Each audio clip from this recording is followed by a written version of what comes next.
आज मैंने अपने ससुराल में पहली बार कुछ ऐसे कन्या जमाई। आज मुझे दिल से बहुत ज्यादा खुशी हुई जब मैंने खुद के हाथों से पूड़ियाँ बनाई। मैं हमेशा कुछ सोचती हूँ लेकिन कर नहीं पाती हूँ क्योंकि मुझे पूड़ियाँ बनानी नहीं आती। स्पेशली मैं पूड़ियों के लिए हमेशा रोती हूँ, लेकिन आज सब कुछ बहुत परफेक्ट हुआ, जैसा मैं चाहती थी वैसा। 9 दिन का फास्ट रंग लाया, मैं तो यही बोलूंगी। सुबह मैं जल्दी उठ गई थी एज यूजुअल, क्योंकि मुझे बहुत काम होता है सुबह। उसके बाद मैं फटाफट से नहाई, रेडी हो गई थी, पूरा साज श्रृंगार कर लिया था। आप देख ही सकते हो, चूड़ियां पहनना मुझे बहुत पसंद है और रेड कलर भी मेरा फेवरेट है। सिंदूर बिंदी लगाकर मैं रेडी हो गई थी पूजा करने के लिए। तो यहाँ पर मैंने पूजा करनी स्टार्ट कर दी थी। मेरी मदर इन लॉ का अभी तक हार्ट ठीक नहीं है, तो पूजा आज मैंने ही की और 9 व्रत भी सिर्फ मेरे ही थे घर पर। तो 9 व्रत रखने के बाद, पूजा करने के बाद मैं सीधा आ गई थी किचन में। किचन में आते ही यहाँ पर सारा काम ऑलरेडी हो रखा था। सब्जी बन गई थी, हलवा बन गया था, चने बन गए थे, लेकिन मैं अपने दिल से चाहती थी कि मैं भी कुछ काम करूँ, मैं भी कुछ मदद करूँ इनकी। तो मैंने बोला कि मैं पूड़ियाँ बनाऊंगी। आटा भी गुन चुका था, आप घी रख दो, पूड़ियाँ बेलूंगी मैं। पहली पूड़ी मैं ही निकालूंगी। पहली पूड़ी बोलते हैं चूल्हे के नाम की होती है, तो मैंने वही किया। छोटी सी पूड़ी बेली थी और उसके बाद धीरे धीरे करके और पूड़ियाँ बेली थी।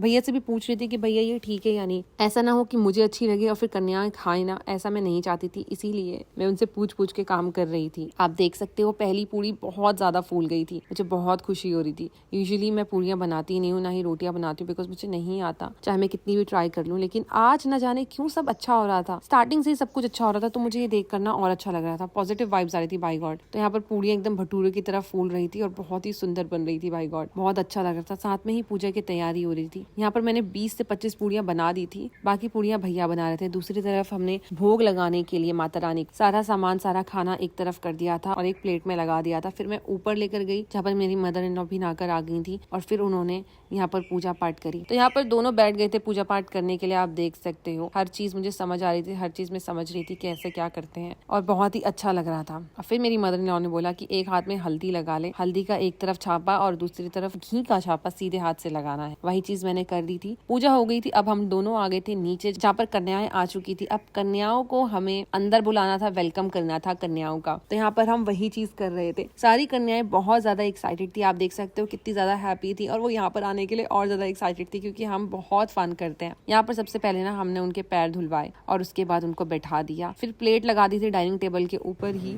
और जल्दी से सबको एक एक प्लेट दे दी। सबको बोला जा रहा था कि जमकर खाना है, तभी आपको गिफ्ट्स मिलेंगे। तो सब बहुत अच्छे से खा रहे थे। आप देखोगे घर थोड़ा सा फैला हुआ है क्योंकि घर में रेनोवेशन चल रही है, इसीलिए रूम के सामान बाहर है और सारा डाइनिंग एरिया फैला हुआ है। यहाँ पर मेरे फादर इन लॉ भी बहुत ज्यादा फन कर रहे थे, लेकिन बहुत मजा आ रहा था। मैं बताऊं ये 9 दिन कैसे बीत जाते हैं पता ही नहीं चलता है, लेकिन ये 9 दिन ना पूरे भक्ति भरे होते हैं। इनमें सिर्फ और सिर्फ पॉजिटिव वाइब्स आती हैं, नेगेटिव चीजों का तो मतलब ही नहीं बनता। और जब कन्या पूजन की जाती है ना तो और ज्यादा अच्छा लगता है। कन्या जब घर पर आती है, जब हम उनको गिफ्ट देते हैं, खुशी खुशी विदा करते हैं, कितना अच्छा लगता है। ऐसा लगता है साक्षात माता रानी आपके घर आई है। तो यहाँ पर ऑलमोस्ट चीज हो चुकी थी और मुझे बहुत अच्छा लग रहा था। और मैंने सुबह से पानी नहीं पिया था। मेरा मानना ये है कि जब तक कन्या ना बैठ जाए तब तक मैं अन्न तो खाऊंगी नहीं और पानी तक नहीं पीऊंगी। तो वही सब कुछ होने के बाद ही मैंने पानी पिया और सारे बच्चे बहुत ज्यादा खुश हो गए गिफ्ट्स देखकर। तो ये था हमारा प्यारा सा कन्या पूजन। अब आप लोग जय माता दी जरूर लिखते हुए जाना कमेंट में और चैनल को फॉलो कर देना। जय माता दी एवरीवन।